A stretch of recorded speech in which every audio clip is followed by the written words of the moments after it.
You think you just fell out of a coconut tree? Books that I want to read.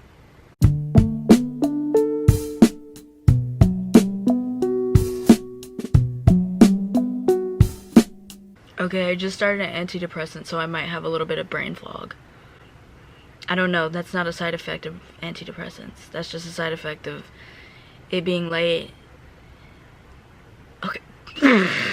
Okay, I need to shut the fuck up. I'm on literally 10 milligrams. I have brain fog because I've been watching reality TV show all day and watching women fight and maul over each other, which is awful because I call myself a okay, let's fucking talk about the books. I call myself a feminist, but I'm watching women beat on each other? Is that really ethical? Is that right? No, it's not right. It's not feminist at all. Shut the fuck. This is my TBR list. I'm not gonna lie. This year I read approximately, I want to be exact and say 20 books, half in which I'm ashamed of, so I don't know if I even should count them. I'm turning into a different person. I'm turning into my alters. Okay, at the top of my TBR list is I'm Glad My Mom Died by Jennette McCurdy. This is damage to the front end of your car, which hit his car in the rear. I know, basic, but I wanted to read it, and I know it's probably going to be a really good read. And I'm trying to get into books, or I'm trying to get my feel into books and read more. So books that are kind of like about trauma are interesting to me. So I'm adding this in because I really do want to read it, and I'm probably going to read it this year. Okay, Dune by Frank Herbert. I started Dune, I got 20 pages in, and I was like, this shit is fucking confusing. And then I read a post that was like, yeah, science fiction is confusing for the first 50 pages. I usually don't read science fiction, so I didn't know that. I was just super fucking confused, and I was like, okay, I feel really dumb. Everybody reads this book, like, so many people read this book, and I can't read it. I can't process it. What is wrong with me? And then I found out, like, well, listen, these people are on different fucking, like, planets, and I'm like, what is going on? But I really want to read it this year. It's sitting on my shelf right there. It is a goal of mine to read this book. I really hope to read it. I'm not gonna add too many like books on my TBR list because I'm honestly not gonna fuck myself in the ass like that. If I wanted to do that, I would go down. Okay, the next book is Wuthering Heights. Francie, amazing. And then There Were None by Agatha Christie. I've been trying to read this book. I started it. I'm on page like 2 or something.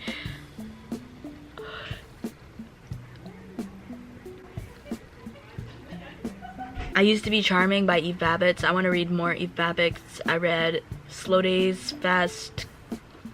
That was very good. I read it like quickly. It was very good. The stories were compelling. Love Eve Babbitt. Down. The Left Hand of Darkness by Ursula Le Guin. I loved her Omila's like short story. It's basically a story that deals with like ideals of capitalism in a science fiction archetype. Really interesting. I wanted to read more of her work this year, so there it is. Rimbaud, A Season in Hell. Love rich bisexuals from this time period. Want to read more about rich bisexuals from this time period. A Wild Sheep Chase by Murakami. I read Norwegian Wood by Murakami. Norwegian Wood, fucking 8. Sexualize women a lot. I remember a description of big boobs, big old giant digitacondylas, big old itty bitty titties. That's what I remember from that. And then also what I talk about when I talk about Running by Murakami, just Murakami overall. The writing style is really compelling, period. I keep saying period. I'm sorry, it's on my brain. Kafka, probably the Metamorphosis first, but I'm also like looking into trying to get more into authors. Like I've read short stories by certain authors in like English classes or whatever, and I just haven't like cracked down into them, or I've read articles and such, and I haven't got into it. And I'm kind of like, okay, I want to discover more about this artist. The Bluest Eye by Toni Morrison. Again, read Beloved. That was fucking amazing. I felt a little bit stupid, but truly fucking amazing. One of the best books I've ever read. Stoner, John Williams. A lot of people love this book. They say it's their favorite book, and I really enjoy it. And I love the NYRB collection and all the books they put out. They actually put out this cover, if you've ever seen this. It's a good, but this is it. You've probably seen it before. It's very famous. But shout out to NYRB. They put out and republish a lot of old works and such. Cleopatra and Frankenstein by Coco Mellers. Love a book about a relationship. Doesn't have to actually have anything to it. Could just be about a relationship. Nothing could be going on. I'm interested in that concept. Everything I Know About Love by Dolly Alderton. Dolly Alderton has a podcast about Sex and the City, which I love. So I love Dolly Alderton, and I think I'll love this book. In general, like I said, want to dive into more of those authors and want to get more into political books and classics. I think I'm missing out on political books. I really am into politics, which you probably can't tell if you watch this channel because I'm fucking insane and I don't seem like a functioning person in the society, but I'm actually 18, I can vote, which seems fucking insane if you watch any of my videos ever. And then I'll tell you what I'm reading now and what I read in 2023, even though what I read in 2023 was quite bland, but I'll tell you the best that I read in 2023. What I'm reading now is Fear of Flying. It's a erotic pulp fiction. I got it at the Strand, the longest bookstore ever. It's in New York. One of the workers was a fucking asshole. Fuck you. You made me feel bad about myself. I sound like Renee Rapp. Fuck you. But yeah, what else was I gonna say? I kind of like the book. It's kind of modern in a way that like The Catcher in the Rye is quite modern. Like when I was reading The Catcher in the Rye in about 8th grade, I remember thinking this book was straight out of the 90s, and then when I got older and was like, oh, this book isn't out of the 90s. I must have missed something when I was in 8th grade and reading it, but to think that book was like out of the 60s, 50s is like fucking insane. Like it's just modern. Or Judy Garland, it's odd to bring her up, but she has a quite modern take on some of the lines she read.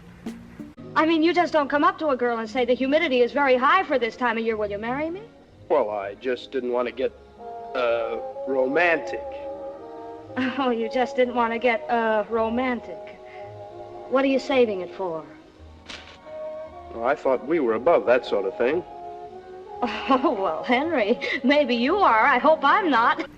And it's like these fragments from so long ago feel like Fleabag, or feel like shows that I watch now, or Modern Women, and that's how it feels. So I really appreciated Fear of Flying. One thing it does though, it talks about farts.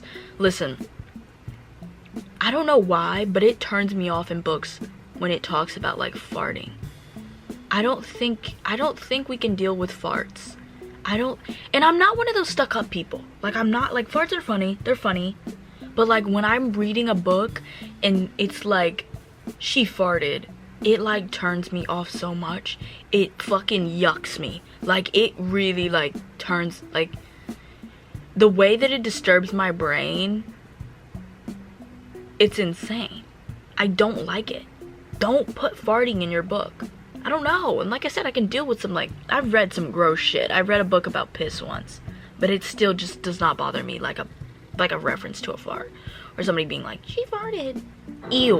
And then I'm also reading Milk Fed. I've already read that before. That's one of the grosser books that I've read, but I love it. I adore it. Milk Fed. Actually, I don't remember why it's so gross. Is she into breast milk?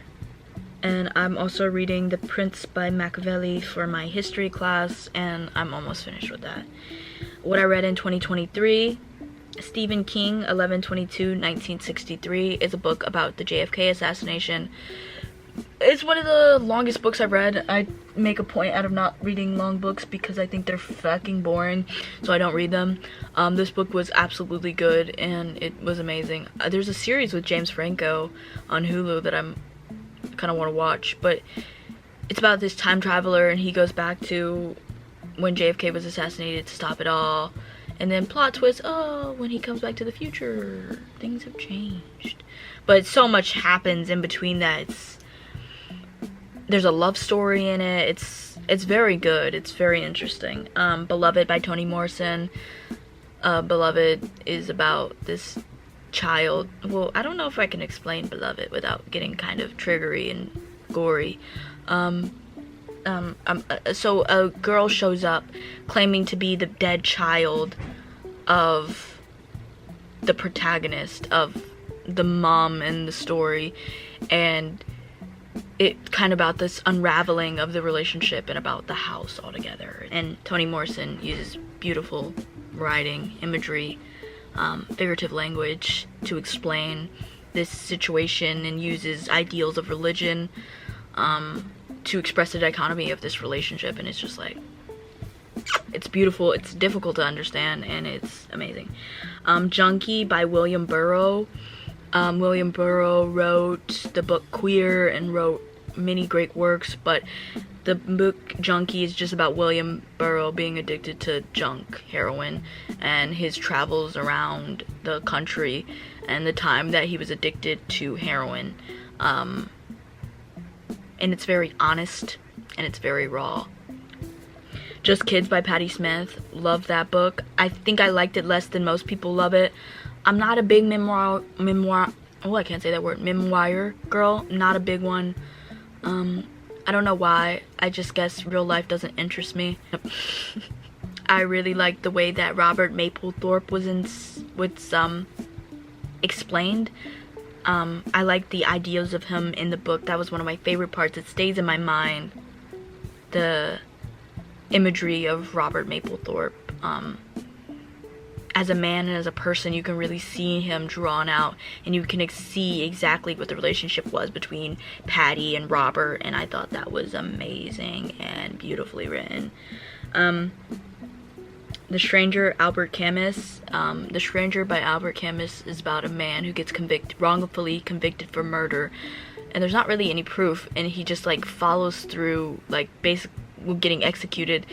And it's more of a story about the world can be happening to us, and I believe Camus had like, it's like more of a nihilistic take, but I think it's interesting to read different point of views. I'm not a fucking nihilist, I fucking hate nihilism, but it was really interesting and I really enjoyed it. It's just like books that I think about a lot. Like, it doesn't actually have to be good, but the thing about art is like something can be something that you think about and like fondle around in your mind for days and weeks and years and months, and it's like after months I still read this and I still think about ideals from this book. Like I'm gonna fucking chew it up. I'm gonna eat it. The Year of Magical Thinking by Joan Didion. Beautiful writing. Love Joan Didion. One of my favorites. The way that she writes, the streams of her mind just so delicately placed. Her thought process is so well written, and it doesn't feel rambly and it doesn't feel messy. It just feels like the flow, and everything that she writes has a nice flow and a good flow of thought, and it's amazing. The Body Keeps Score by Bessel van der Kolk. Some people don't like this book. I really like it. I find it very interesting. There are some harsh themes in it. A lot of people don't talk about that, but this book talks about rape and sexual assault a lot. So if you're not, don't. Not enough people talk about the ideals that are in the book. Are quite harsh to some, so I'll talk about that. But it's really interesting the way the body keeps score, and the way that our pain and our fears and our emotions are hidden deep in us and pull out reactions without even having to fully process them in our minds and just come out of us. I love that idea. But yeah, that's what I read in 2023. I did this video last year. It kind of flopped, but somebody was like, hey, do this, and I said, okay, I will. So I'm here and I did it.